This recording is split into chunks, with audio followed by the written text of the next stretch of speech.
Библийн тухай сонирхолтой баримт. Монголчууд эрт дээр үеэс Христийн шашинтай байсан гэдгийг та мэдэх үү? Хэрхэн, яаж, хизээнээс Христийн шашинтай болсон талаар танилцуулъя. Монгол дахь Христийн шашны дэлгэрэлтийг 4 үед хувааж үздэг. 1-р үе.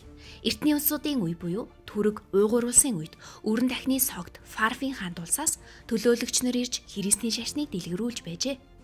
Энэ тухай Рашид ад-Дины судрын чуулганд 8 Хэрэд аймгийн нүүдэлчид Христийн шашинтай байсан тухай тэмдэглэн үлдээсэн байдаг. 2-р үе. Их Монгол улсын үед монголчууд дэлхийг эзлэн олон соёл иргэншилтэд танилцахын зэрэгцээ өөр шашныг хүлээн зөвшөөрөх эсвэл үгүйсгэлгүй ханддаг байжээ. Чингис хааны ач түүний бэрүүд нь Христийн шашинтай байсан гэж үздэг. Ач хүү гүйг 4 хүүгээ хаан болгосон сорхогдсон бихий хатан хүртэл Христийн шашинтай байв. 3-р үе.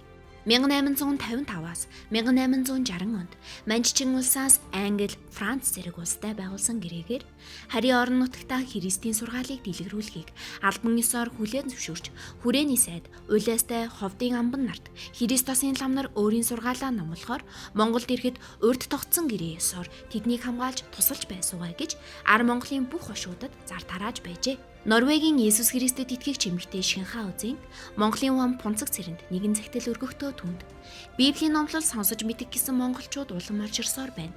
Гэтэл бидний түрээсээр авсан байшин сав даанч бага юм. Маш олон хүн цуглаад шаваад ирэхээр байшингийн эзэн баахан дургүй байх бөгөөд ирсэн хүмүүсийг удаан байлгахгүй юм а. Бид ертөнцийн эзний санаанд таарсан ажил үйлсээ цааш үргэлжлүүлэн хиймээр байна. Иймд та бидэнд шинээрнийг байшин барихад туслах арга чарга байна уу гэж бичсэн байжээ. Гэвч тэд коммунистийн нөлөөгөөр Монголоос хөөгдөж, Бээжинд хүрээд Швед улсын элчин сайдын яамд гомдол зарга мэдүүлж байсан баримт байдаг. Энэ цаг үеэс эхлэн Монголд 70 жилийн хугацаанд Христ, Будда, Бөөгийн гэх мэт шашнууд хаалттай болсон билээ. 4-р үе. 1990 оноос хүмүүс шүтэх, эс шүтэх эрх чөлөөтэй болсноор Монгол дахь Христийн шашин дахин дэлгэрч эхэлжээ. Их сурвалж, Ч. Буян мадрах, Монгол орны лавлах, эмх итгэл ном. Дараагийн баримтаар уулзтлаа. Түр баяртай.